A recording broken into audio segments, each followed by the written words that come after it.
O som que lhe arrancou do sono sem sonhos não era de todo desagradável.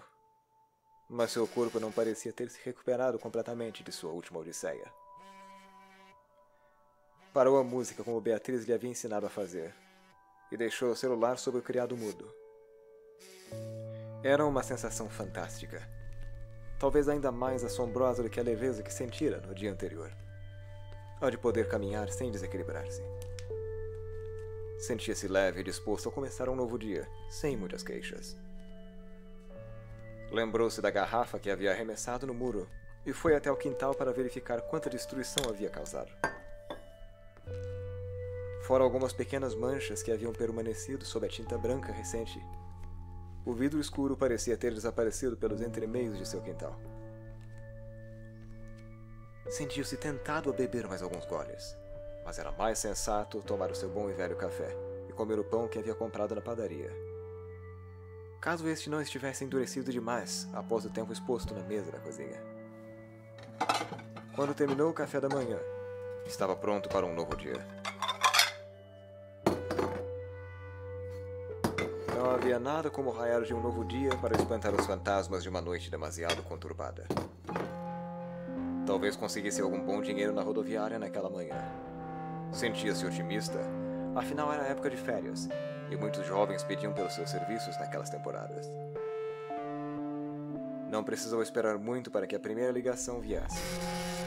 Seu celular tocou, alto e claro. Pôde ver o número sendo exibido na tela frágil. Aqueles aparatos eram uma maravilha moderna. Alô? Esperava obter uma resposta imediatamente. Mas o que ouviu do outro lado da linha foi um silêncio prolongado. Não seria a primeira vez que lhe passava um trote naquele número, ou que uma ligação fosse de qualidade tão ruim que não lhe permitisse ouvir coisa alguma. Estava prestes a desligar, quando ouviu a voz de uma jovem dizendo algo. Chiados, cemitério, entrada. Na entrada do cemitério? Ele perguntou. Não conseguia entender muito o que era dito, mas sabia que era hora de dirigir-se até o local. Não estava muito longe, e o dia só estava começando. Não conseguia entender como era possível que aquelas máquinas mirabolantes, os celulares, funcionassem tão desastrosamente em alguns locais. Ao que parecia, a tecnologia ainda tinha seus limites. Passou pela oficina mecânica perto do semáforo e observou para ver se encontraria alguém na entrada do portão. Alguns estudantes tinham o costume de chamá-lo até aquele local por ser de fácil acesso, um ponto em comum para toda a cidade. Naquela semana em particular, muitos haviam requisitado seu trabalho por causa da chegada na casa dos pais. Tempo de férias. Parou o táxi em uma curva próxima ao semáforo e observou a estrada do cemitério. Nada. Havia, como no dia anterior, uma parcela destruída do muro. Alguns tijolos haviam sido empilhados, e a árvore que despencara e causara todo o estrago havia sido cortada em pedaços menores. Fora aquilo, nenhuma viva alma no portão principal. Seria mais alguma brincadeira dos estudantes? Tudo indicava que sim. Algumas pessoas sentiam um prazer sádico em chamar um táxi até determinado ponto e deixá-lo esperando. Ossos do ofício. Decidiu que caminharia até ali e faria algumas visitas. Fazia mais de 7 anos que não passava no túmulo de sua mãe. E ficava imaginando como as coisas estariam. Ele fora o único filho, e não havia mais ninguém para cuidar da lápide de maneira apropriada. O tempo devorava tudo, é claro. Não havia montanha, árvore e muito menos objetos produzidos pelo homem que suportariam o peso do tempo. Mas aquele espaço com a foto preto e branco de sua mãe parecia ter resistido bem às mudanças. Com exceção de alguns sinais de desgaste, a imagem e o mármore continuavam exatamente iguais no dia em que estivera ali pela última vez. Avançou pela direita e não ousou se erguer por aquela direção. Não. Seu estômago se embrulhou. Só de pensar em avançar. Senti um gosto amargo na boca, enquanto respirava, e esperava que seu coração voltasse a bater em um ritmo normal. Deixaria de se torturar, e seguiria adiante com aquele dia de trabalho. Não valia a pena continuar com aquele jogo. Me desculpa, você é o motorista do táxi? Ele foi pego de surpresa e pareceu ligeiramente desconcertado.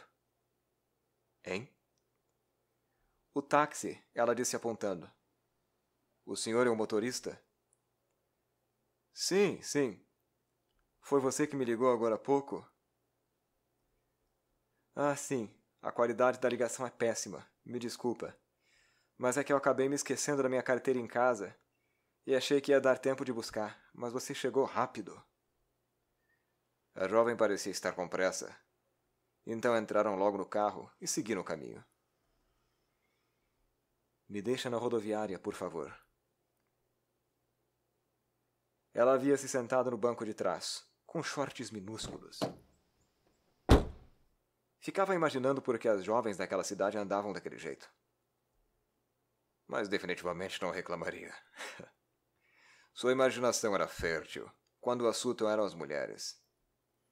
E se perguntava se conseguiria se divertir com alguma daquelas pirralhas, com não mais do que 19 anos.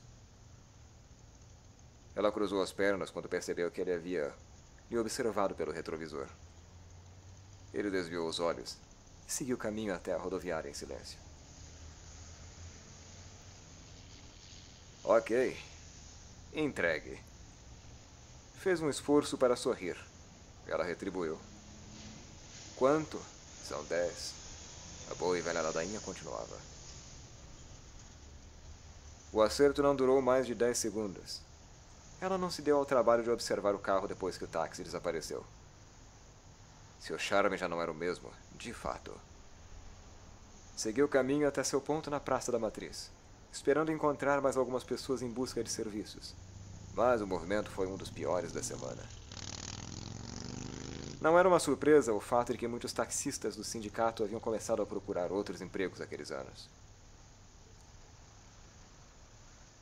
Por volta do meio-dia, lembrou-se que era sua vez de buscar sua filha na escola.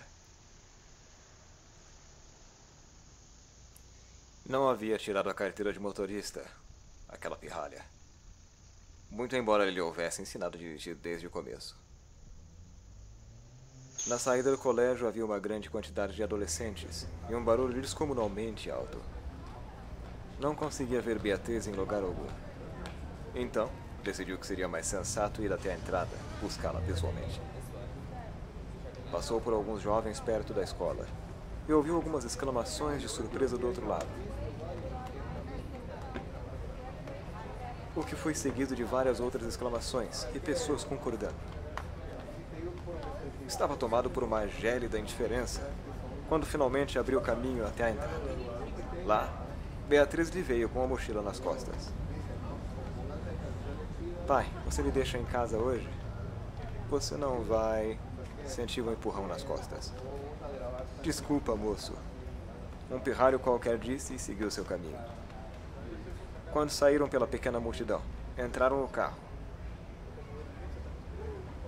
Eu pedi para o senhor me deixar em casa hoje. Certo. Ele dissera. Não se sentia inclinado a conversas naquele dia. Simplesmente fez o que toda manhã fazia normalmente e dirigiu até a casa de Beatriz. Ela não pretendia trabalhar na sorveteria naquela tarde ou simplesmente perderam o emprego? Não sabia. Tchau, pai. Ela lhe beijou o rosto e saiu em direção à porta. Ele já saía do carro quando viu a filha lhe pedir que voltasse. Pai, semana que vem é o aniversário do Daniel. O senhor vem almoçar aqui em casa? Eu preciso ver. Não sei se vou trabalhar no dia, mas apareço à noite. Viu que Marlene lhe observava pela porta. Havia alguma coisa na maneira que ela lhe fitava que o incomodava profundamente. Era daquela maneira, aquele olhar distante e uma indiferença dissimulada que usava quando ele havia feito algo de errado. Não perguntaria nada, no entanto. O tempo de conversa já havia acabado. Havia muito tempo.